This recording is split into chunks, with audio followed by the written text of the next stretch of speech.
നമ്മൾ ഡിസ്കസ് ചെയ്യുന്നത് railway recruitment ബോർഡിന്റെ ഫാർമസിസ്റ്റിന്റെ ഒരു സിലബസിന്റെ ഒരു ബ്രീഫ് ഡിസ്ക്രിപ്ഷൻ നോക്കാം. സോ നമുക്കറിയാം ഓൾറെഡി നോട്ടിഫിക്കേഷൻ വന്നിട്ടുണ്ട്.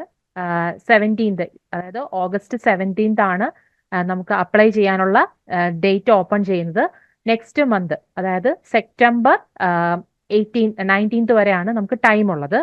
സോ നമുക്കറിയാം 100 മാർക്കാണ് ഒരു question, total number of questions എന്ന് പറയുന്നത്. ഇതിൽ 70 മാർക്കാണ് നമ്മുടെ പ്രൊഫഷണൽ സബ്ജക്ട്സിൽ നിന്ന് ചോദിക്കുന്നത്. ബാക്കി 30 ചോദ്യങ്ങൾ നമുക്ക് 10-10 3 ഏരിയാസിൽ നിന്നാണ് ചോദ്യം ചോദിക്കുക. ഒന്ന്, ജനറൽ അവയർനെസ്സിൽ നിന്ന് 10 ക്വസ്റ്റ്യൻസ് ഉണ്ടാകും. പിന്നെ ജനറൽ അരിത്മെറ്റിക് ഏരിയാസിൽ നിന്നും 10 ക്വസ്റ്റ്യൻസ് ഉണ്ടാകും. പിന്നെ ജനറൽ സയൻസ് ഏരിയയിൽ നിന്നും 10 ക്വസ്റ്റ്യൻസ് ഉണ്ടാകും. അങ്ങനെ ടോട്ടൽ 100 ക്വസ്റ്റ്യൻസ് ആണ്. അപ്പം നമ്മുടെ കേരള PSC പോലല്ല, 70 ചോദ്യങ്ങൾ മാത്രമേ നമ്മുടെ പ്രൊഫഷണൽ സബ്ജക്ട്സിൽ നിന്ന് ഉണ്ടാവത്തുള്ളൂ. ബാക്കി 30 ചോദ്യങ്ങളെ 3ആയിട്ട് തരംതിരിച്ച് ജനറൽ അവയർനെസ്സിൽ നിന്നും, ജനറൽ അരിത്മെറ്റിക് ഏരിയയിൽ നിന്നും, ജനറൽ സയൻസിൽ നിന്നും ആയിരിക്കും ക്വസ്റ്റ്യൻ ചോദിക്കുക. പിന്നെ കേരള PSCയുടെ പാറ്റേൺ തന്നെയാണ് മാർക്ക് ഡിസ്ട്രിബ്യൂഷൻ ഒക്കെ, അതായത് ഒരു ശരി ഉത്തരത്തിനും 1 മാർക്ക് തന്നെയാണ്. പിന്നെ നെഗറ്റീവ് മാർക്കും 1/3 തന്നെയാണ്. അതൊക്കെ കറക്റ്റ് തന്നെയാണ്. പക്ഷേ മാർക്ക് ഡിസ്ട്രിബ്യൂഷനിൽ വ്യത്യാസം വരുന്നത് 17 മാർക്ക് മാത്രമേ നമ്മുടെ പ്രൊഫഷണൽ സബ്ജക്ട്സിൽ നിന്ന് ഉണ്ടാവത്തുള്ളൂ. പിന്നെ കേരള PSCയുടെ ഗ്രേഡ് 2 ഫാർമസിസ്റ്റിൽ നിന്നും വ്യത്യാസമായിട്ട് നമ്മുടെ സിലബസിലും വ്യത്യാസമുണ്ട്. അതായത് ഇൻക്ലൂഡ് ചെയ്തിരിക്കുന്ന സബ്ജക്ട്സിൽ വ്യത്യാസം വരുന്നുണ്ട്. കാരണം കേരള PSCയുടെ ഗ്രേഡ് 2 ഫാർമസിസ്റ്റിന്റെ സിലബസ് എടുത്ത് നോക്കിക്കഴിഞ്ഞാൽ അതിൽ മൈക്രോബയോളജി, ഫാർമസ്യൂട്ടിക്കൽ അനാലിസിസ് എന്നീ സബ്ജക്ട്സുകളൊന്നും ഇൻക്ലൂഡഡ് അല്ല. പക്ഷേ റെയിൽവേ റിക്രൂട്ട്മെന്റ് ബോർഡ് നടത്തുന്ന ഗ്രേഡ് ഫാർമസിസ്റ്റിന്റെ എക്സാമിൽ ഈ പറഞ്ഞ സബ്ജക്ട്സുകളെല്ലാം ഇൻക്ലൂഡഡ് ആണ്. അപ്പം ഏതൊക്കെയാണ് അഡീഷണൽ ആയിട്ട് നമ്മളിപ്പം ഫാർമസിസ്റ്റിന്റെ ഗ്രേഡ് 2 ഫാർമസിസ്റ്റിനൊക്കെ കേരള PSCക്ക് വേണ്ടിയിട്ട് പ്രിപ്പയർ ചെയ്യുന്ന സ്റ്റുഡൻസ് അഡീഷണൽ ആയിട്ട് ഏതൊക്കെ സബ്ജക്ട്സ് ഈ ഒരു എക്സാം ഫോക്കസ് ചെയ്യുമ്പം പഠിക്കണം എന്നുള്ളതും, അതിലെ തന്നെ ഏതൊക്കെ ഏരിയാസിലാണ് നമ്മൾ കൂടുതൽ ഡെപ്തിൽ ചോദിക്കാൻ ചാൻസ് ഉള്ളതെന്നൊക്കെ ഉള്ളത് നമുക്ക് ഈ വീഡിയോയിൽ ഒന്ന് ജസ്റ്റ് ഒന്ന് പറഞ്ഞു പോകാം. ഇതൊരു ബ്രീഫ് ഡിസ്ക്രിപ്ഷൻ ആണ്. ഇതിൽ നിന്നും കുറച്ചും കൂടെ ചോദിക്കാൻ ചാൻസ് ഉണ്ട്. എന്നാൽ തന്നെയും ഏറ്റവും ഇമ്പോർട്ടന്റ് ആയിട്ടുള്ള ഏരിയാസ് നമുക്കൊന്ന് കവർ ചെയ്ത് പോകാം. അവിടെ നിന്നൊക്കെയാണ് ഇപ്പൊ പഴയ പ്രീവിയസ് ക്വസ്റ്റ്യൻ പേപ്പർ ഒക്കെ എടുത്ത് നോക്കിക്കഴിഞ്ഞാൽ 2019 2015 റെയിൽവേ കണ്ടക്ട് ചെയ്ത ഫാർമസിസ്റ്റിന്റെ ക്വസ്റ്റ്യൻ പേപ്പർ നോക്കിക്കഴിഞ്ഞാൽ ഇനി ഞാൻ ഈ പറയാൻ പോകുന്ന ഏരിയാസിലാണ് കൂടുതൽ ഫോക്കസ് ചെയ്ത് ക്വസ്റ്റ്യൻസ് ചോദിച്ചിട്ടുള്ളത്. അപ്പൊ ആ ഏരിയാസ് ഏതൊക്കെയാണെന്നുള്ളതും അവിടെയൊക്കെ ഏതൊക്കെ ഏരിയാസിലാണ് നമ്മൾ കൂടുതൽ കുറച്ചും കൂടി നമ്മൾ ടൈം എടുത്ത് പഠിക്കേണ്ടതെന്നുള്ള ഏരിയാസ് ഒക്കെ നമുക്കൊന്ന് നോക്കാം. സോ ഇത്രയും ക്ലിയർ ആയി വിചാരിക്കുന്നു. 70 മാർക്കായിരിക്കും നമ്മുടെ പ്രൊഫഷണൽ സബ്ജക്ട്സിൽ നിന്ന് ചോദിക്കുക. ബാക്കി 30 ക്വസ്റ്റ്യൻസ് ഈ പറഞ്ഞ പോലെ ജനറൽ അവയർനെസ്സിൽ നിന്നും, ജനറൽ അരിത്മെറ്റിക് ഏരിയാസിൽ നിന്നും, ജനറൽ സയൻസ് ഏരിയാസിൽ നിന്നും ആയിരിക്കും വരിക. ഇനി ഈ ജനറൽ അവയർനെസ് നമ്മൾ പറഞ്ഞല്ലോ, ഈ ജനറൽ അവയർനെസ്സിന് ചോദിക്കാൻ ചാൻസ് ഉള്ള 10 ക്വസ്റ്റ്യൻസ് ഏതൊക്കെ ഏരിയാസിൽ നിന്നാണ് വരുന്നതെന്ന് നോക്കാം. ഇതിൽ തന്നെ കൂടുതൽ കണ്ടുവന്നിട്ടുള്ളത് എന്ന് പറയുന്നത് ഈ സിമിലാരിറ്റീസ് ആൻഡ് ഡിഫറൻസ് ഏരിയാസിൽ നിന്നുള്ള ക്വസ്റ്റ്യൻസ് ആണ് നമ്മൾ കൂടുതൽ കണ്ടുവന്നിട്ടുള്ളത്. അതേപോലെ തന്നെ ഈ സിലോജിസ്റ്റിക് റീസണിങ് ടൈപ്പ് ക്വസ്റ്റ്യൻസ് കണ്ടുവന്നിട്ടുണ്ട്. പിന്നെ കോഡിംഗ് ആൻഡ് ഡീകോഡിംഗ് ഏരിയാസ് എന്നുള്ള ക്വസ്റ്റ്യൻസ് വരാറുണ്ട്. പിന്നെ ഈ ഡിസിഷൻ മേക്കിംഗ് ക്വസ്റ്റ്യൻസ്, അതേപോലെ തന്നെ വിഷ്വൽ മെമ്മറി ഏരിയാസ് എന്നുള്ള ക്വസ്റ്റ്യൻസ്, അതേപോലെ തന്നെ അനലോജീസ് ഏരിയാസിൽ നിന്നുള്ള ക്വസ്റ്റ്യൻസ്. പഴയ ക്വസ്റ്റ്യൻ പേപ്പർ എടുത്ത് നോക്കിയാൽ മനസ്സിലാകും ഈ ജനറൽ അവയർനെസ് എന്നുള്ള പോർഷനിൽ നിന്നും കൂടുതൽ, ബാക്കി ചോദിക്കില്ല എന്നല്ല, പക്ഷെ കൂടുതൽ കണ്ടുവരുന്ന അല്ലെങ്കിൽ കോമൺ ആയിട്ട് വരുന്നത് ഈ ഒരു ഏരിയാസ് എന്നുള്ള ക്വസ്റ്റ്യൻസ് ആണ്. ഈ അനലോജീസ് എന്നുള്ള ഏരിയാസ്, സിലോജിസ്റ്റിക് റീസൺസ് എന്നുള്ള ഏരിയാസ്, കോഡിംഗ് ആൻഡ് ഡീകോഡിംഗ്, അതേപോലെ തന്നെ visual memory, decision making areas ഒക്കെ ഫോക്കസ് ചെയ്ത് പഠിക്കേണ്ട ഏരിയാസ് ആണ് ജനറൽ അവയർനെസ് എന്നുള്ള ടോപ്പിക്കിൽ നിന്നും. ഇനി അതേപോലെ തന്നെ അടുത്ത 10 മാർക്ക് ക്വസ്റ്റ്യൻസ് വരുന്നതെന്ന് പറഞ്ഞത് അരിത്മെറ്റിക് ഏരിയാസിലാന്ന് പറഞ്ഞത് നമ്മുടെ 10th ലെവൽ മാത്സ് ആണ് ചോദിക്കുന്നത്. സോ അതിൽ തന്നെ കൂടുതൽ നമ്മൾ ഫോക്കസ് ചെയ്യേണ്ട ഏരിയാസ് എന്ന് പറയുന്നത് ഈ ഏരിയാസ്, അതേപോലെ തന്നെ ടൈം ആൻഡ് ഡിസ്റ്റൻസ് എന്നുള്ള പോർഷൻ എന്നുള്ള പ്രോബ്ലംസ്, പിന്നെ problems on LCM least common multiples, അതേപോലെ ഹയസ്റ്റ് കോമൺ ഫാക്ടർ ഏരിയാസ്, പിന്നെ time and work partnership areas എന്നുള്ള ക്വസ്റ്റ്യൻസ്, കൂടാതെ പ്രോഫിറ്റ് ആൻഡ് ലോസ്, പിന്നെ സിമ്പിൾ ഇൻട്രസ്റ്റ് ആ ഏരിയാസ് എന്നുള്ള ക്വസ്റ്റ്യൻസ്, പിന്നെ റേഷ്യോസ് ആൻഡ് പ്രൊപ്പോർഷൻസ്, കൂടാതെ ബോട്ട്സ് ആൻഡ് സ്ട്രീംസ്, പിന്നെ സിമ്പിൾ ഇക്വേഷൻസ്. ഇത്രയും ഏരിയാസ് ആണ് അരിത്തമെറ്റിക് ഏരിയാസിൽ ഫോക്കസ് ചെയ്യേണ്ടത്. ഇത്രയാണ് സിലബസിൽ കൊടുത്തിരിക്കുന്നത്. പക്ഷെ പഴയ ക്വസ്റ്റ്യൻ പേപ്പർ എടുത്ത് നോക്കിക്കഴിഞ്ഞാൽ ഈ ടൈംസ് ആൻഡ് ഡിസ്റ്റൻസിൽ നിന്നും, ഏരിയാസിൽ നിന്നും, അതേപോലെ LCM HCF പോർഷൻസ് നിന്നൊക്കെ ക്വസ്റ്റ്യൻസ് റിപ്പീറ്റഡ് ആയിട്ട് ചോദിച്ച് കണ്ടിട്ടുണ്ട്. അതേപോലെ ടൈം ആൻഡ് വർക്ക് പാർട്ട്ണർഷിപ്പ് ക്വസ്റ്റ്യൻസും കൂടാതെ റേഷ്യോ ആൻഡ് പ്രൊപ്പോർഷൻ ഏരിയാസ് എന്നുള്ള ക്വസ്റ്റ്യൻസും ബോർഡ്സ് ആൻഡ് സ്ട്രീംസ് ഒക്കെയാണ് കൂടുതൽ കണ്ടിരിക്കുന്നത്, profit and loss areas. So ആ 10 മാർക്ക് ജനറൽ അരിത്തമെറ്റിക് എന്ന് പറയുന്ന പോർഷൻസിൽ ചോദിക്കാൻ ചാൻസ് ഉള്ള 10 മാർക്ക് എന്ന് പറയുന്നത് ഇവിടുന്നൊക്കെയാണ്. അടുത്തത് ജനറൽ സയൻസ്, കുറച്ചും കൂടി വാസ്റ്റ് ആയിട്ട് നമ്മൾ നോക്കേണ്ട ഒരു ഏരിയ ആണ്. 10 മാർക്കിന് ചോദ്യമുള്ളെങ്കിലും പക്ഷേ ഈ ജനറൽ അവയർനെസ് ഏരിയ നമുക്ക് കുറച്ച് വാസ്റ്റ് ആയിട്ട് പഠിക്കേണ്ടി വരും. കാരണം ജോഗ്രഫിന്ന്, ഇന്ത്യൻ ജോഗ്രഫി എന്നുള്ള ക്വസ്റ്റ്യൻസ് പ്രതീക്ഷിക്കാം. ഇന്ത്യൻ പാർലമെന്റ് ഏരിയ, കാരണം ഇപ്പം കഴിഞ്ഞ ലാസ്റ്റ് ഇപ്പം നമ്മുടെ 2019 നടന്ന എക്സാമില് ക്വസ്റ്റ്യൻ ചോദിച്ചിട്ടുണ്ടായിരുന്നു പാർലമെന്റിൽ നിന്നുള്ളത്, രാജ്യസഭ എന്ന് പറയുന്നതിന് രാജ്യസഭ എന്തെന്ന് വിളിക്കുന്നുള്ളത്, മറ്റു പേരെന്താന്നുള്ളത്. അപ്പം ആ ഏരിയാസിൽ നിന്ന് ക്വസ്റ്റ്യൻ ചോദിക്കാറുണ്ട്. പിന്നെ ഫേമസ് ബുക്സ് ആൻഡ് ഓതേഴ്സ്, ഇപ്പൊ ലാസ്റ്റ് നടന്ന എക്സാംസ് ചോദിക്കുകയാണെങ്കിൽ ചേതൻ ഭഗത്തിന്റെ പ്രശസ്തമായിട്ടുള്ള ബുക്സ് എന്നുള്ള ക്വസ്റ്റ്യൻസ് ഒക്കെ ചോദിച്ചിട്ടുണ്ടായിരുന്നു. അതേപോലെ തന്നെ inventions in the world, last നടന്ന എക്സാമിലെ മ്യൂട്ടേഷൻ തിയറി ആരുടെ സംഭാവനയാണ്, അങ്ങനത്തെ ഉള്ള അപ്പൊ ഇൻവെൻഷൻസ് എന്നുള്ള ക്വസ്റ്റ്യൻസ് പ്രതീക്ഷിക്കാം. പിന്നെ ഫേമസ് ആയിട്ടുള്ള ഡേയ്സ് ആൻഡ് ഡേറ്റ്സ് ഓർത്തിരിക്കുക. പിന്നെ ചില കപ്പും അത് റിലേറ്റ് ചെയ്തിരിക്കുന്ന സ്പോർട്സ് ഏതാണ്, അപ്പൊ സ്പോർട്സിൽ നിന്നുള്ള ക്വസ്റ്റ്യൻസ് പ്രതീക്ഷിക്കാം. പിന്നെ ബേസിക് കമ്പ്യൂട്ടർ എന്നുള്ള ക്വസ്റ്റ്യൻസ് സ്ഥിരമായിട്ട് ചോദിച്ചു കാണാറുണ്ട്. പിന്നെ സുവോളജി എന്നുള്ള questions, Indian history, Indian politics, physics, botany, ഈ ഏരിയാസിൽ നിന്നെല്ലാം ക്വസ്റ്റ്യൻസ് പ്രതീക്ഷിക്കുക. അതാണ് ഈ ജനറൽ, നമ്മൾ പറഞ്ഞ ഈ ജനറൽ സയൻസ് ഏരിയ 10 മാർക്ക് ക്വസ്റ്റ്യൻസേ ഉള്ളെങ്കിലും പക്ഷെ കുറച്ചും കൂടി വാസ്റ്റ് ആണ്. മറ്റ് ഇപ്പൊ നമ്മൾ പറഞ്ഞ പോലെ ജനറൽ അരിത്തമെറ്റിക് അല്ലെങ്കിൽ ജനറൽ അവയർനെസ് പോലല്ല, ജനറൽ സയൻസ് എന്നുള്ള 10 മാർക്ക് ക്വസ്റ്റ്യൻസ് കുറച്ച് വാസ്റ്റ് ആയിട്ടുള്ള ഏരിയാസ് എന്നാണ് ചോദിക്കുക. കാരണം വെച്ചാൽ ഇന്ത്യൻ ജോഗ്രഫിയിൽ നിന്നും പാർലമെന്റ് ഏരിയാസിൽ നിന്നും എക്കണോമിയിൽ നിന്നും ഫേമസ് ബുക്സ് ആൻഡ് ഓതേഴ്സ് അതേപോലെ തന്നെ ഇൻവെൻഷൻസ് ഏരിയാസിൽ നിന്നൊക്കെ വാസ്റ്റ് ആയിട്ട് നമ്മൾ പഠിക്കേണ്ടി വരും. കാരണം അത് എവിടുന്ന് വേണമെങ്കിലും ചോദിക്കാം. അപ്പൊ ആ ഒരു 10 മാർക്ക് കുറച്ചൊരു ബുദ്ധിമുട്ടായിരിക്കും, പക്ഷെ അപ്ഡേറ്റ് ആയിട്ടുള്ള ഇൻഫർമേഷൻസ് ഉള്ളവർക്ക് പ്രശ്നം വരത്തില്ല. സോ ഈ ഒരു 30 മാർക്ക് ഇങ്ങനെയാണ് ഡിസ്ട്രിബ്യൂട്ട് ചെയ്തിരിക്കുന്നത്, ജനറൽ അവയർനെസ്സിനും ജനറൽ അരിത്തമെറ്റിക്കിനും അതോടൊപ്പം തന്നെ ജനറൽ സയൻസ്, അങ്ങനെയാണ് 30 മാർക്കിന്റെ ഡിസ്ട്രിബ്യൂഷൻ. ഇനി നമ്മുടെ പ്രൊഫഷണൽ സബ്ജക്ട്സിലോട്ട് വന്നു കഴിഞ്ഞാൽ നമുക്ക് ഏതൊക്കെ സബ്ജക്ട്സ് ഉണ്ടെന്ന് നോക്കാം. അതിൽ ഫാർമസ്യൂട്ടിക്കൽ ജൂറിസ്പ്രുഡൻസ് മെയിൻ ആയിട്ടുള്ള ഒരു ഏരിയ ആണ്. പിന്നെ ബയോടെക്നോളജി ആൻഡ് മൈക്രോബയോളജി, ഈ ഒരു ഏരിയ നമ്മുടെ കേരള PSCയുടെ ഗ്രേഡ് 2 സിലബസിന്റെ ഇതിലില്ലാത്തതാണ്. ബയോടെക്നോളജി ആൻഡ് മൈക്രോബയോളജി ഇൻക്ലൂഡഡ് അല്ല ഫാർമസിസ്റ്റ് എക്സാം സിലബസിൽ. അതോടൊപ്പം തന്നെ ഹ്യൂമൻ അനാട്ടമി ആൻഡ് ഫിസിയോളജിയും ഇൻക്ലൂഡഡ് ആയിട്ടുള്ള സബ്ജക്റ്റ് അല്ല. അപ്പൊ ഇതൊക്കെ അഡീഷണൽ ആയിട്ട് നമ്മൾ റെയിൽവേ ഫാർമസിസ്റ്റിന് വേണ്ടി പ്രിപ്പയർ ചെയ്യുന്നവർ ഈ സബ്ജക്ട്സ് ഒക്കെ അപ്പൊ എക്സ്ട്രാ ആയിട്ട് പഠിക്കേണ്ടതാണ്. Biotechnology and microbiology, human anatomy and physiology, pharmaceutical inorganic chemistry നമുക്ക് ഗ്രേഡ് 2 ഫാർമസിസ്റ്റിന്റെ കേരള PSCയിലും ഉള്ള സബ്ജക്ട് തന്നെയാണ്. ഫാർമക്കോഗ്നോസി ആൻഡ് ഫൈറ്റോ കെമിസ്ട്രി ഉള്ള സബ്ജക്റ്റ് തന്നെയാണ്. ഫാർമക്കോളജി ആൻഡ് ടോക്സിക്കോളജി ഉണ്ട്. ഫാർമസ്യൂട്ടിക്കൽ അനാലിസിസ് നമുക്ക് എക്സ്ട്രാ വരുന്ന ഒരു സബ്ജക്റ്റ് ആണ്. കാരണം നമ്മുടെ കേരള PSCയുടെ ഗ്രേഡ് 2 ഫാർമസിസ്റ്റിന്റെ സിലബസിൽ ഫാർമസ്യൂട്ടിക്കൽ അനാലിസിസ് ഇല്ല. അപ്പം അത് ഇവിടെ എക്സ്ട്രാ ആയിട്ട് പഠിക്കേണ്ട ഒരു ടോപ്പിക്കാണ്. പിന്നെ ഫാർമസ്യൂട്ടിക്സ് ക്വസ്റ്റ്യൻസ് ഉണ്ടാകാം. പിന്നെ ഫാർമസ്യൂട്ടിക്കൽ ഓർഗാനിക് കെമിസ്ട്രി നമുക്ക് ഗ്രേഡ് 2 ഫാർമസിസ്റ്റിന്റെ കേരള PSCയിൽ ഇല്ലാത്ത സബ്ജക്റ്റ് ആണ്. അപ്പൊ അത് എക്സ്ട്രാ ആണ്. സോ ഈ ഏരിയയിൽ biotechnology and microbiology, human anatomy and physiology, pharmaceutical analysis, pharmaceutical organic chemistry, ഇത്രയും സബ്ജക്ട്സ് അഡീഷണൽ ആയിട്ട് വരുന്നതാണ്. ഇനി അതോടൊപ്പം തന്നെ bio chemistry and clinical pathology, ഇതും ഒരു എക്സ്ട്രാ സബ്ജക്റ്റ് ആണ്. ഇത് നമ്മുടെ RRBയുടെ ഫാർമസിസ്റ്റിന്റെ സിലബസിൽ ഇൻക്ലൂഡഡ് ആണ്, ബയോ കെമിസ്ട്രിയും ക്ലിനിക്കൽ പാത്തോളജി.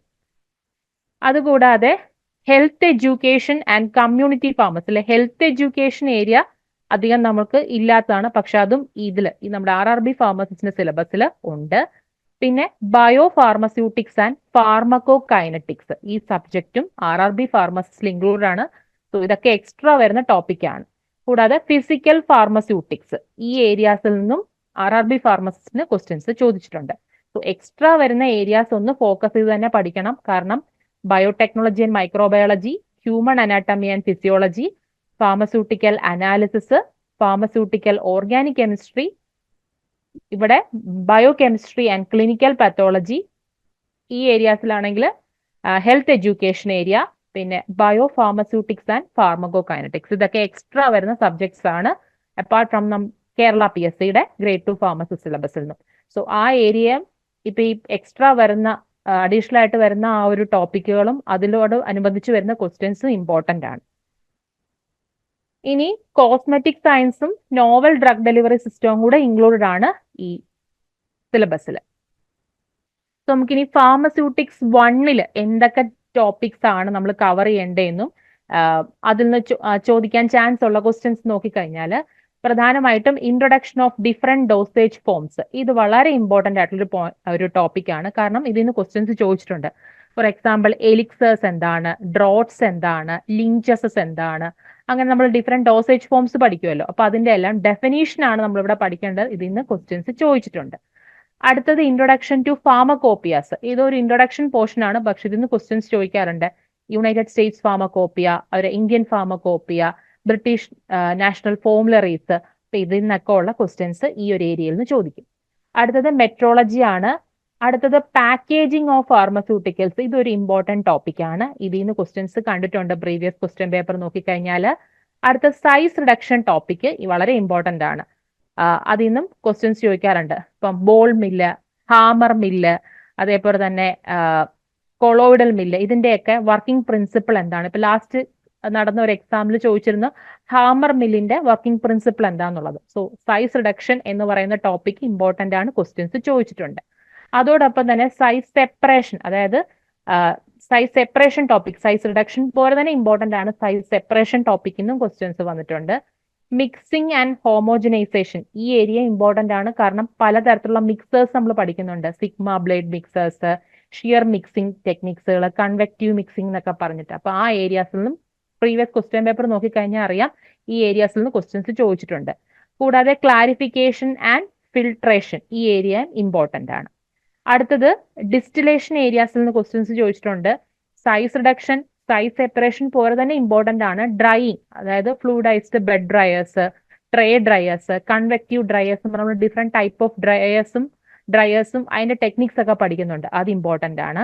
പിന്നെ നമ്മുടെ കേരള PSCയിലും ഇമ്പോർട്ടന്റ് ആയിട്ടുള്ള ഒരു ടോപ്പിക്കാണ് ഈ സ്റ്റെറിലൈസേഷൻ. അത് ഇവിടെയും വളരെ ഇമ്പോർട്ടന്റ് ആണ്. കാരണം എക്സാം പോയിന്റ് ഓഫ് വ്യൂ വളരെ ഇമ്പോർട്ടന്റ് ആയിട്ടുള്ള ഒരു ടോപ്പിക്കാണ് sterilisation. Different type of sterilisation technique, applications, അതിന്റെ പ്രിൻസിപ്പിൾസ് ഒക്കെ നമ്മൾ ഈ ഒരു ഏരിയാസിൽ കവർ ചെയ്യുന്നുണ്ട്. ഇത് വളരെ ഇമ്പോർട്ടന്റ് ആണ്. പിന്നെ സ്യൂട്ടിക്സിൽ ഏറ്റവും ഇമ്പോർട്ടന്റ് ആയിട്ട് വരുന്ന 2 ടോപ്പിക്കുകളാണ് ഈ ടാബ്ലറ്റ്സും ക്യാപ്സ്യൂളും. ഡിഫറെന്റ് ടൈപ്പ് ഓഫ് ടാബ്ലറ്റ് ഡിഫക്ട്സുകൾ ആ ഒരു ഏരിയാസിൽ നിന്ന് ഇമ്പോർട്ടന്റ് ആണ്. അതുപോലെ ക്യാപ്സ്യൂൾസിൽ യൂസ് ചെയ്യുന്ന എക്സിപ്പിയൻസ്, അതും ഏരിയാസ് വളരെ ഇമ്പോർട്ടന്റ് ആണ്. പിന്നെ study of immunological products like sera, vaccines, toxoids and other preparations. ഓരോ വാക്സിൻസിന്റെ പ്രിപ്പറേഷൻ എവിടുന്നാണ്? അത് ലൈവ് വാക്സിൻ ആണോ, അറ്റുനേറ്റഡ് വാക്സിൻ ആണോ, അതോ കിൽഡ് വാക്സിൻസ് ആണോ? പിന്നെ വാക്സിൻസ് സ്റ്റോർ ചെയ്യുന്ന ടെമ്പറേച്ചർ, വാക്സിൻസ് എടുത്തു കഴിഞ്ഞാൽ ഉണ്ടാകുന്ന ചില പാർശ്വഫലങ്ങൾ, അങ്ങനെയുള്ള ക്വസ്റ്റ്യൻസ് ഒക്കെ ഈ ഏരിയസിൽ നിന്ന് പഴയ ക്വസ്റ്റ്യൻ പേപ്പർ നോക്കിക്കഴിഞ്ഞാൽ നമുക്ക് കാണാൻ പറ്റും. അപ്പം സ്യൂട്ടിക്സ് ഏരിയയിൽ നിന്ന് ഇത്രയും ഭാഗങ്ങൾ വളരെ വളരെ ഇമ്പോർട്ടന്റ് ആണ്. ഇനി നമുക്ക് ഫാർമസ്യൂട്ടിക്കൽ കെമിസ്ട്രി ഡിസ്കസ് ചെയ്യാം. ഫാർമസ്യൂട്ടിക്കൽ കെമിസ്ട്രിയിൽ നമ്മൾ കുറച്ചും കൂടി ഫോക്കസ് ചെയ്ത് പഠിക്കേണ്ട ഏരിയാസ് എന്ന് പറയുന്നത് ഒന്ന് ആസിഡ് ബേസ് ആൻഡ് ബഫേഴ്സ് എന്ന് പറയുന്ന ഏരിയ ആണ്. ഇത് കേരള PSC നടത്തുന്ന എക്സാമിലും ഇമ്പോർട്ടന്റ് ആയിട്ടുള്ള ഒരു ഏരിയ ആണ് ഈ ഫാർമസ്യൂട്ടിക്കൽ കെമിസ്ട്രിയിലെ ആസിഡ് ബേസ് ആൻഡ് ബഫേഴ്സ് എന്ന് പറയുന്ന ടോപ്പിക്ക്. ഇതിൽ പലതരത്തിലുള്ള ആസിഡ്സ് നമ്മൾ പഠിക്കണം, ബേസുകളെ കുറിച്ച് പഠിക്കണം, ഇമ്പോർട്ടന്റ് ആയിട്ടുള്ള ബഫേഴ്സ്, പ്രധാനപ്പെട്ട ബഫേഴ്സ്, ഒഫീഷ്യൽ ബഫേഴ്സ് ഉണ്ട്, അതും അറിഞ്ഞിരിക്കണം. പിന്നെ ആന്റി ഓക്സിഡന്റ് എന്ന് പറയുന്ന ഏരിയാസ്, അതിൽ നമുക്ക് പ്രധാനപ്പെട്ട ആന്റി ഓക്സിഡൻസുകൾ, അതായത് sodium bisulphate, sodium metabisulphate, sodium thiosulphate, ഇതേപോലത്തുള്ള ആന്റി ഓക്സിഡൻസ്, അതിന്റെ പ്രിപ്പറേഷൻസ്, പ്രോപ്പർട്ടീസ്, യൂസ് എന്നീ കാര്യങ്ങളൊക്കെ അറിഞ്ഞിരിക്കുക. ഇനി അടുത്ത area acid base and buffers, അതേപോലെ ആന്റി ഓക്സിഡൻസ് പോലെ തന്നെ അടുത്തൊരു ഇമ്പോർട്ടന്റ് ഏരിയ ആണ് ഗ്യാസ്ട്രോ ഇൻഡസ്ട്രിയൽ ഏജൻസ്. അതിൽ തന്നെ പല പല സബ് ക്ലാസിഫിക്കേഷൻ നോക്കിക്കഴിഞ്ഞാൽ ആസിഡിഫൈങ് ഏജൻസ്, അന്റാസിഡ്സിന്റെ ടോപ്പിക്ക്, അതേപോലെ saline cathartics, protective and adsorbents, ഈ ഏരിയാസ് ഒക്കെ വളരെ ഇമ്പോർട്ടന്റ് ആണ്. അടുത്തൊരു ഏരിയ ആണ് ടോപ്പിക്കൽ ഏജൻസ്. അതിൽ വരുന്നതാണ് പ്രൊട്ടക്റ്റീവ്സ്, പിന്നെ ആന്റി മൈക്രോബിയൽ ആൻഡ് ആസ്ട്രിഞ്ചൻസ്. അത് നമ്മൾ കേരള PSCയിലും ഈ ആസ്ട്രിഞ്ചൻസിന്റെ ഏരിയയിൽ നിന്നൊക്കെയുള്ള ക്വസ്റ്റ്യൻസ് വരുന്നതാണ്. എന്താണ് ആലം, അതിന്റെ കെമിക്കൽ ഫോമുല എന്താണ് ഒക്കെ ചോദിച്ചിട്ടുള്ളതാണ്. അതുപോലെ സൾഫർ ആൻഡ് ഇറ്റ്സ് കോമ്പൗണ്ട്, ഇപ്പൊ ഫ്ലവർ ഓഫ് സൾഫർ എന്നറിയപ്പെടുന്ന എന്താണ്? സബ്ലൈംഡ് സൾഫർ. അപ്പൊ സിനോണിംസുകളൊക്കെ ഈ ഒരു ഏരിയാസിൽ വളരെ ഇമ്പോർട്ടന്റ് ആണ്. ക്യുക്ക് ലൈം എന്താണ്, സ്ലേക്കട്ട് ലൈം എന്താണ്? ഇപ്പൊ ഫാർമസ്യൂട്ടിക്കൽ ഇനോർഗാനിക് കെമിസ്ട്രിന്ന് കൂടുതൽ കണ്ടുവരുന്ന അങ്ങനത്തെ ക്വസ്റ്റ്യൻസ് ആണ്, സിനോണിം ബേസ്ഡ് ആയിട്ടുള്ള ക്വസ്റ്റ്യൻസ് ആണ്. ഇനി ഡെന്റൽ പ്രൊഡക്ട്സ് ഇമ്പോർട്ടന്റ് ആണ്. പിന്നെ ഇൻഹലൻസ്, പിന്നെ റെസ്പിറേറ്ററി സ്റ്റിമുലൻസ്, പിന്നെ എക്സ്പെക്ടോറൻസ് ആൻഡ് എമറ്റിക്സ് വളരെ ഇമ്പോർട്ടന്റ് ആണ്. കാരണം ലാസ്റ്റ് നടന്ന എക്സാമിൽ ടാർട്ടാർ എമറ്റിക് എന്താണെന്ന് ചോദിച്ചിട്ടുണ്ടായിരുന്നു. എന്താണത്? ആന്റിമണി പൊട്ടാസ്യം ടാർട്ടറേറ്റ് ആണ്. അത് എമറ്റിക്സിന്റെ പോർഷനിൽ വരുന്നതാണ്. പിന്നെ ആന്റിഡോട്ട് ഏരിയയിൽ നിന്നും ക്വസ്റ്റ്യൻസ് പ്രതീക്ഷിക്കാം. സൈനൈഡ് പോയിസണിംഗിൽ യൂസ് ചെയ്യുന്നത് സോഡിയം നൈട്രൈറ്റ്, എന്ത് ടൈപ്പ് ആന്റിഡോട്ട് ആണ്? ഫിസിയോളജിക്കലാണോ, കെമിക്കലാണോ, മെക്കാനിക്കലാണോ? അപ്പൊ ആ ഏരിയയും വളരെ വളരെ ഇമ്പോർട്ടന്റ് ആണ്. പിന്നെ major Intra and extra seller electrolytes, പ്രധാനമായിട്ട് നമ്മൾ റീപ്ലേസ്മെന്റ് തെറാപ്പീസിൽ യൂസ് ചെയ്യുന്ന ഇലക്ട്രോലൈറ്റ്സ് ഏതാണ്? ഫിസിയോളജിക്കൽ ആസിഡ് ബേസ് ബാലൻസ്, പിന്നെ നമ്മൾ ORS, അതായത് combination of oral electrolyte powders, അതിൽ വരുന്ന കോമ്പോസിഷൻസ് ഒക്കെയാണ് ആ ഏരിയസിൽ കവർ ചെയ്യേണ്ടത്. ഇനി ഇൻഓർഗാനിക് ആയിട്ടുള്ള ചില ഒഫീഷ്യൽ കോമ്പൗണ്ട്സ് ഉണ്ട് അയണിന്റെ, അതുപോലെ അയഡിന്റെ, കാൽഷ്യം, ഫെറസ് സൾഫേറ്റ് എന്നീ കാര്യങ്ങളും ഒക്കെ അറിഞ്ഞിരിക്കണം.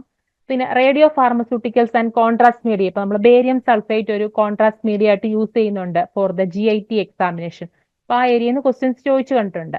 പിന്നെ ക്വാളിറ്റി കൺട്രോൾ ടെക്നിക്സ്, പിന്നെ identification test for cations and anions as per IP. ഇതൊക്കെയാണ് നമ്മുടെ ഫാർമസ്യൂട്ടിക്കൽ ഇനോർഗാനിക് കെമിസ്ട്രിയിലെ സിലബസിൽ വരുന്ന ഏരിയാസും ഇമ്പോർട്ടന്റ് ആയിട്ടുള്ള പോയിന്റ്സുകളും. അടുത്ത തേർഡ് സബ്ജക്ട് ഫോക്കസ് ചെയ്ത് പഠിക്കേണ്ട ഒരു ഏരിയ ആണ് കോഗ്നോസി, ഫാർമക്കോഗ്നോസി. ഫാർമക്കോഗ്നോസിയുടെ ഡെഫിനീഷൻ, അതോടൊപ്പം തന്നെ ഹിസ്റ്ററി, സ്കോപ്പ്, അതാണ് നമ്മുടെ ഇൻട്രൊഡക്ഷൻ പോർഷൻ കോഗ്നോസിൽ വരുന്നത്, ഫാർമക്കോഗ്നോസിൽ വരുന്നത്. അപ്പൊ ആ ഏരിയാസിൽ നിന്ന് ക്വസ്റ്റ്യൻസ് വന്നിട്ടുണ്ട്.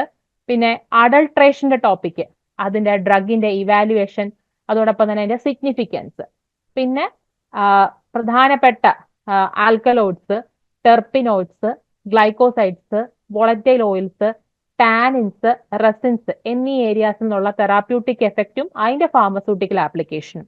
ഐഡന്റിഫിക്കേഷൻ ടെസ്റ്റുകളൊക്കെ നമ്മൾ പഠിക്കുന്നുണ്ട്. ഇപ്പം ലാസ്റ്റ് നടന്ന എക്സാമിൽ ബോൺ ട്രാഗേഴ്സ് ടെസ്റ്റ് എന്തിനുള്ളതാണ് ചോദിച്ചിട്ടുള്ളതായിരുന്നു. ആന്ത്രക്കിനോൺ ഗ്ലൈക്കോസൈഡ്സിന്റെ ഐഡന്റിഫിക്കേഷൻ ടെസ്റ്റ് ആണ്. സോ ആൽക്കലോയിഡ്സിന്റെ ചാപ്റ്ററിൽ നിന്ന് ക്വസ്റ്റ്യൻസ് വന്നിട്ടുണ്ടായിരുന്നു.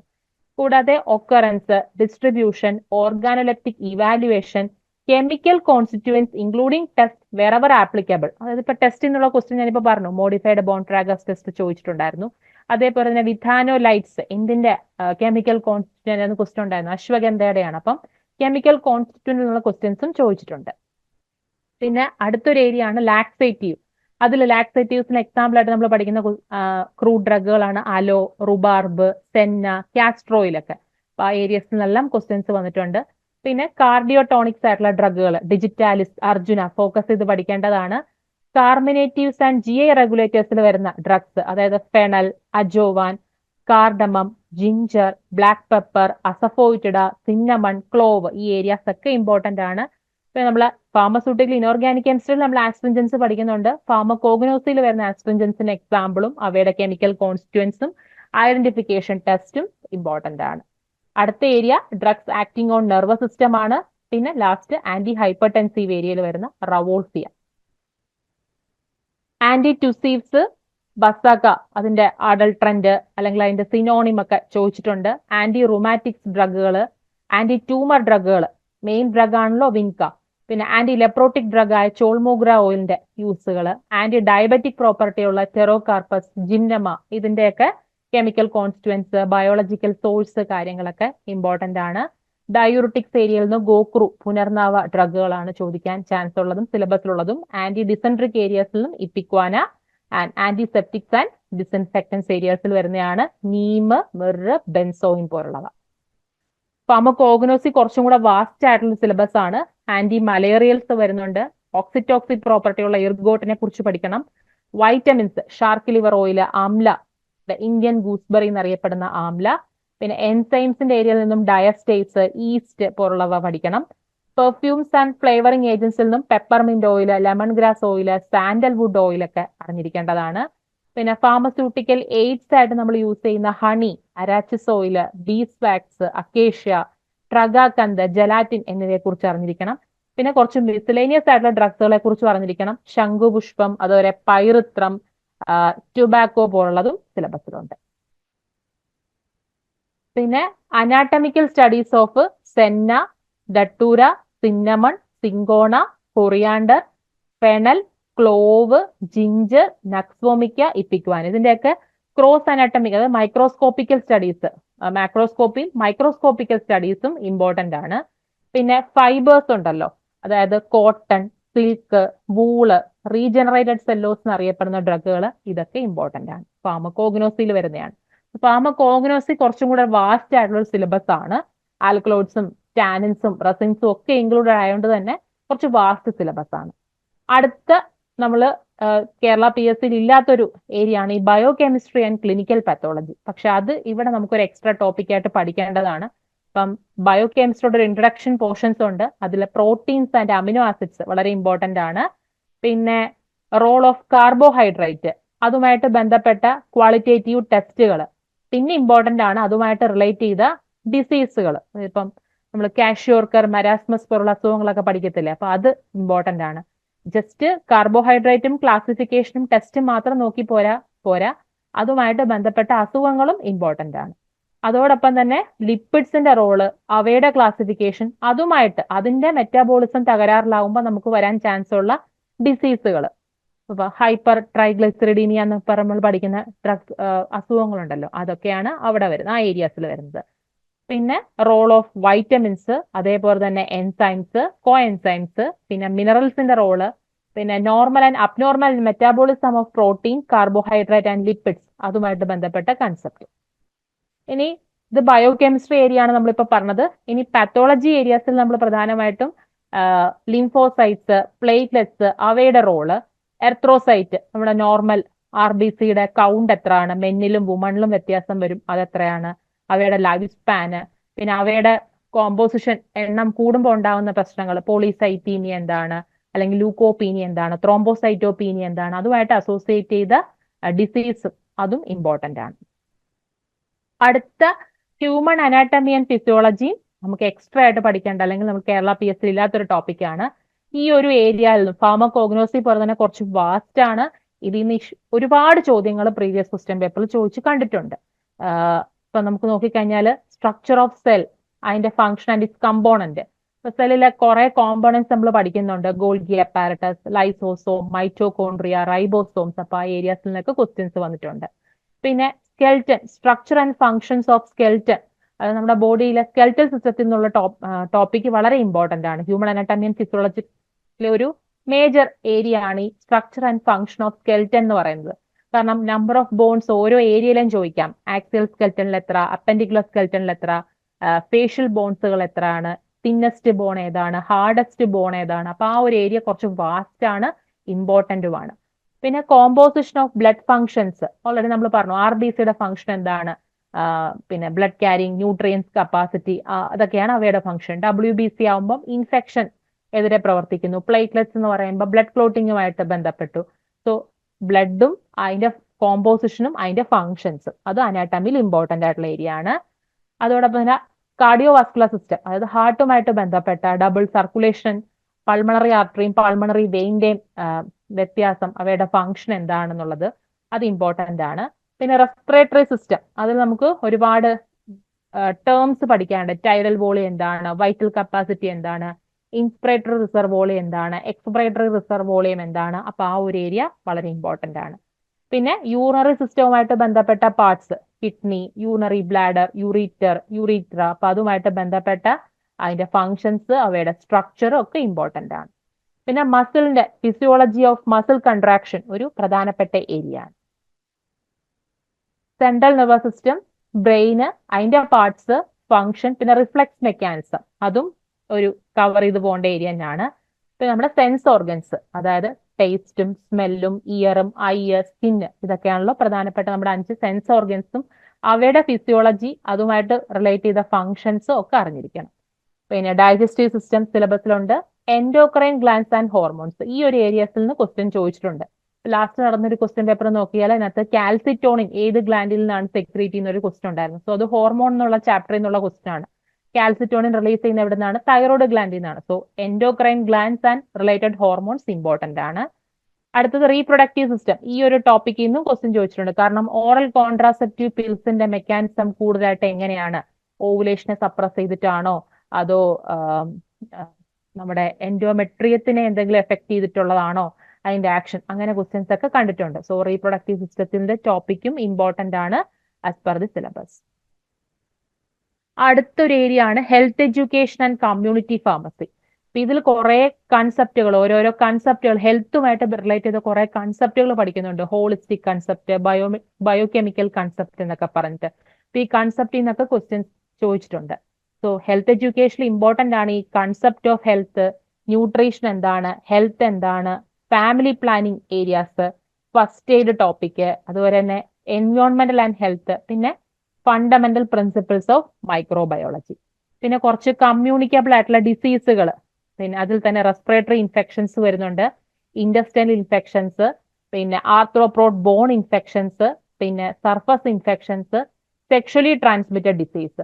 ഇതിലൊക്കെ നമുക്ക് പഠിക്കേണ്ട ഡിസീസുകൾ ഏതൊക്കെയാന്ന് ഇവിടെ ഡിസ്കസ് പറയുന്നുണ്ട്. Chicken box, influenza, diphtheria, tuberculosis, അതേപോലെ തന്നെ ഇൻഡസ്ട്രിയൽ ഇൻഫെക്ഷൻസിലാണെങ്കിൽ ഹെപ്പറ്റൈറ്റിസ് ചോദിച്ചിട്ടുണ്ട്. അതായത് blood and blood products contaminated ആകുന്ന വഴി നമുക്ക് കിട്ടുന്ന ഹെപ്പറ്റൈറ്റിസ്, അല്ലെങ്കിൽ നമ്മൾ ഇൻഫെക്റ്റഡ് ആകുന്ന ഏത് ഹെപ്പറ്റൈറ്റിസ് ആണെന്നുള്ള ചോദ്യം ഒരു പ്രീവിയസ് ക്വസ്റ്റ്യൻ പേപ്പറിൽ ചോദിച്ചിട്ടുണ്ട്. സോ ഹെപ്പറ്റൈറ്റിസ് എന്നുള്ള ഏരിയ ഒക്കെ ഇമ്പോർട്ടന്റ് ആണ്. അതേപോലെ തന്നെ പ്ലേഗ്, മലേറിയ, ഫിലേറിയാസിസ്, അതേപോലെ തന്നെ ലെപ്രസി ഉണ്ടാക്കുന്ന ഏത് ബാക്ടീരിയ എന്നുള്ള ക്വസ്റ്റ്യൻസ് ചോദിച്ചിട്ടുണ്ട്. സിഫിലസ് ഉണ്ടാക്കുന്ന ഏത് മൈക്രോ ഓർഗാനിസം ചോദിച്ചിട്ടുണ്ട്. സോ ഈ ഒരു ഏരിയയും ഇമ്പോർട്ടന്റ് ആണ്. കമ്മ്യൂണിക്കബിൾ ഡിസീസ് പോലെ തന്നെ നോൺ കമ്മ്യൂണിക്കബിൾ ഡിസീസും സിലബസിലുണ്ട്. അതിന്റെ കോസിറ്റീവ് ഏജൻസ്, അവയുടെ പ്രിവെൻഷൻ, അതിൽ നമുക്ക് എടുക്കേണ്ട കെയർ ആൻഡ് കൺട്രോളും ഇമ്പോർട്ടന്റ് ആണ്. പ്രധാനമായിട്ടും നോൺ കമ്മ്യൂണിക്കബിൾ ഡിസീസിൽ സിലബസിൽ പറയുന്നത് cancer, diabetes, blindness and cardiovascular disease ആണ്. സോ ഇതാണ് ഹെൽത്ത് എഡ്യൂക്കേഷൻ നമുക്ക് ഓർത്തിരിക്കേണ്ട ഏരിയാസ്, അല്ലെങ്കിൽ പഠിക്കേണ്ട, ഫോക്കസ് ചെയ്ത് പഠിക്കേണ്ട ഏരിയാസ് അവിടെയൊക്കെയാണ്. ഇനി ഫാർമസ്യൂട്ടിക്സ് 2 നമ്മുടെ പ്രിസ്ക്രിപ്ഷൻസ്, പാർട്സ് ഓഫ് പ്രിസ്ക്രിപ്ഷൻസ് ഉണ്ടല്ലോ, അത് ഇമ്പോർട്ടന്റ് ആണ്. ഇൻകോമ്പാക്റ്റബിലിറ്റി, അതിൽ നിന്ന് ചോദ്യം ചോദിച്ചിട്ടുണ്ട്. ഫിസിക്കൽ, കെമിക്കൽ ഇൻകോമ്പാക്റ്റബിലിറ്റീസ്, പിന്നെ പോസോളജി, ഡോസേജ് ഫോമിൽ നിന്നുള്ള ക്വസ്റ്റ്യൻസ് ചോദിച്ചിട്ടുണ്ട്. പിന്നെ ഡിസ്പെൻസ്ഡ് മെഡിക്കേഷൻസിലെ പൗഡേഴ്സ്, അതുപോലെ ലിക്വിഡ് ഓറൽ ഡോസേജ് ഫോംസ്, പിന്നെ ഡോസേജ് ഫോംസ് തന്നെ മോണോഫേസിക്, ബൈഫേസിക് ഒക്കെ ഉണ്ടല്ലോ, അതുമൊക്കെ ഇമ്പോർട്ടന്റ് ആണ്.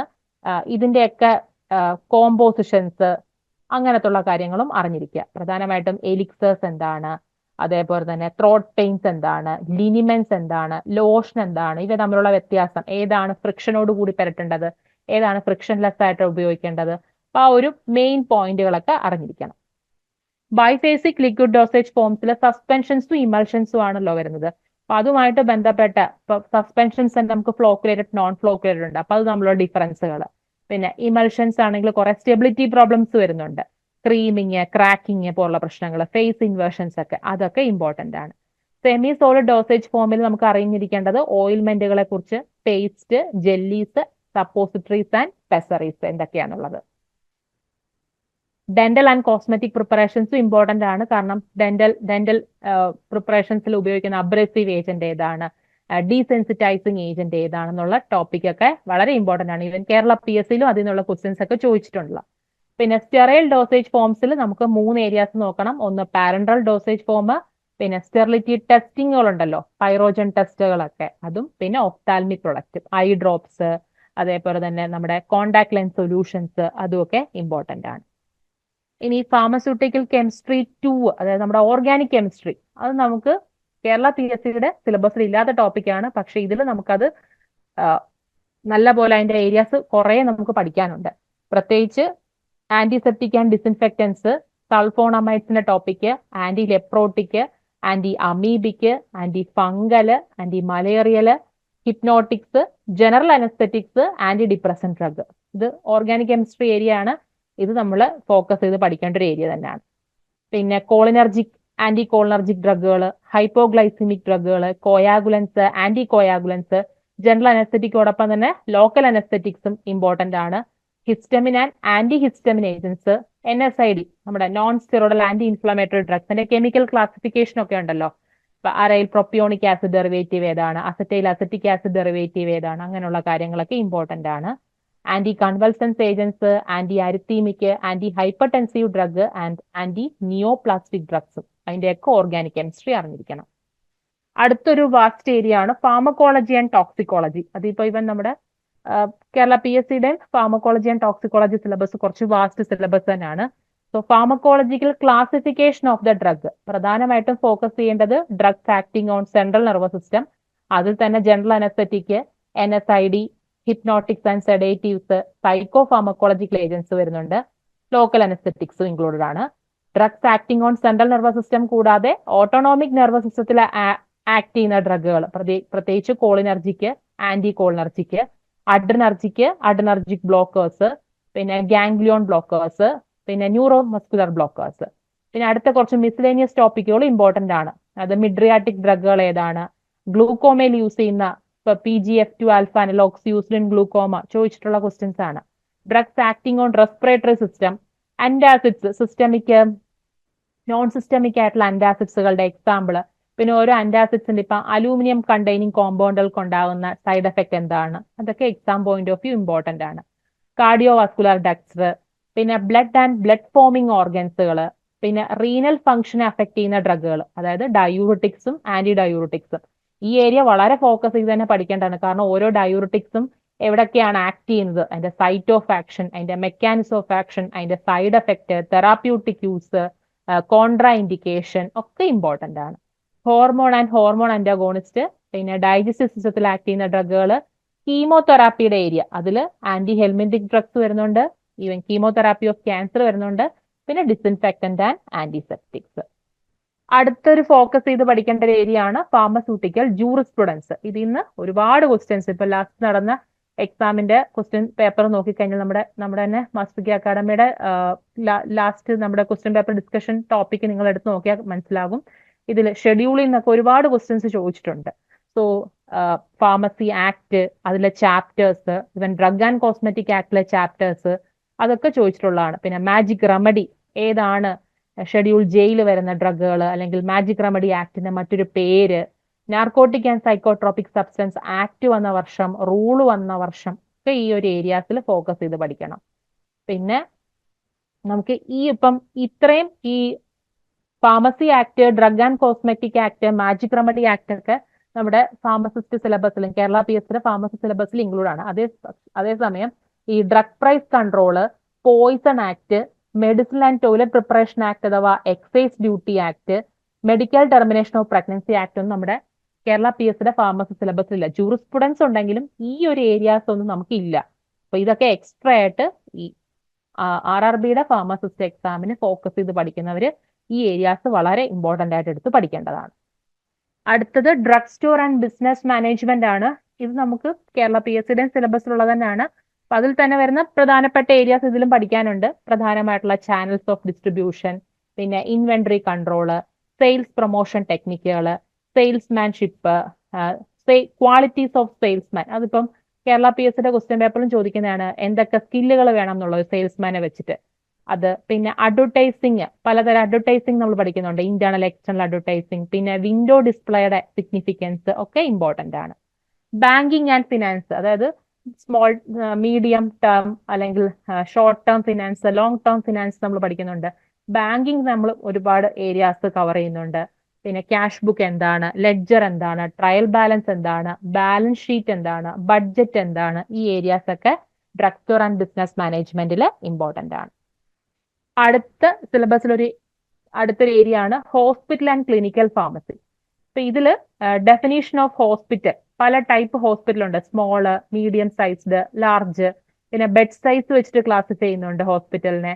പിന്നെ അവിടെ നമുക്ക് കിട്ടുന്ന സേവനം അനുസരിച്ചിട്ട് നമുക്ക് ക്ലാസിഫൈ ചെയ്യുന്നുണ്ട്. അപ്പം ഹോസ്പിറ്റൽ ബേസ്ഡ് ആയിട്ടുള്ള ആ ഒരു ടോപ്പിക് ഇമ്പോർട്ടന്റ് ആണ്. പിന്നെ ഹോസ്പിറ്റൽ ഫാർമസി ആ ഒരു ഏരിയ നോക്കിക്കഴിഞ്ഞാൽ ഫങ്ഷൻസ്, ഹോസ്പിറ്റൽ ഫാർമസിയുടെ ലൊക്കേഷൻ എവിടെ ആയിരിക്കണം, ലേ ഔട്ട് എങ്ങനെ ആയിരിക്കണം, അവിടെ ആവശ്യമായിട്ടുള്ള പേഴ്സണൽസും ഫെസിലിറ്റീസ് എന്തൊക്കെയാണ്, പിന്നെ ഹോസ്പിറ്റൽ ഫാർമസിസ്റ്റിന് ആവശ്യമായിട്ടുള്ള റിക്വയർമെന്റ്സ് ആൻഡ് എബിലിറ്റീസ് എന്തൊക്കെയാണ്, ഈ ഏരിയയും ഇമ്പോർട്ടന്റ് ആണ്. അടുത്തൊരു കേരള PSCയിലും ഇമ്പോർട്ടന്റ് ആയിട്ട് ക്വസ്റ്റ്യൻ ചോദിക്കുന്ന ഒരു ഏരിയ ആണ് ഈ drug distribution system. Inpatient, out patient drug distribution എങ്ങനെയാണ് ഹോസ്പിറ്റലിൽ നടക്കുന്നത്. അതിൽ തന്നെ ഇൻപേഷ്യന്റ് സർവീസ് ആണ് നമുക്ക് കൂടുതൽ ഡീറ്റെയിൽ ആയിട്ട് പഠിക്കേണ്ടത്. അതിൽ തന്നെ 4 ഡ്രഗ് ഡിസ്ട്രിബ്യൂഷൻ സിസ്റ്റം നമ്മൾ പഠിക്കുന്നുണ്ട്.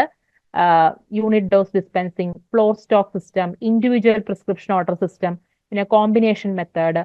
അപ്പൊ അതിൽ തന്നെ ഇമ്പോർട്ടന്റ് ആണ് ഈ ബെഡ് സൈഡ് ഫാർമസി എന്താണ്, സാറ്റലൈറ്റ് ഫാർമസി എന്താണ്, ഇതൊക്കെ എന്തിന്റെ കീഴിൽ വരുന്നതാണ്, സെൻട്രലൈസ്ഡ് ആണോ ഡീസെൻട്രലൈസ്ഡ് ആണെന്നുള്ള ക്വസ്റ്റ്യൻസ് ഒക്കെ നമ്മൾ ഹോസ്പിറ്റൽ ഫാർമസിയിൽ ഒഴിവാക്കാൻ പറ്റാത്ത ഏരിയാസ് ആണ് അതൊക്കെ. അടുത്ത ഈ മാനുഫാക്ചറിങ് ഏരിയാസ് എന്നുള്ള ക്വസ്റ്റ്യൻസ് ഇപ്പം ഒരുപാട് ക്വസ്റ്റ്യൻ പേപ്പർ നമുക്ക് റിപ്പീറ്റഡ് ആയിട്ട് കാണാൻ പറ്റുന്നതാണ്. ഈ സ്റ്റെറൈൽ മാനുഫാക്ചറിങ് ഏരിയാസിൽ നിന്നും നോൺ സ്റ്റെറൈൽ മാനുഫാക്ചറിങ് ഏരിയാസിൽ നിന്നുള്ള ക്വസ്റ്റ്യൻസ്. പിന്നെ അടുത്തൊരു ഇമ്പോർട്ടന്റ് ഏരിയ ആണ് ഈ സർജിക്കൽ ഇൻസ്ട്രുമെന്റ്സ്. ഹോസ്പിറ്റൽ യൂസ് ചെയ്യുന്ന സർജിക്കൽ ഇൻസ്ട്രുമെന്റ്സ്, അവയുടെ പേര്, അവയുടെ യൂസ്.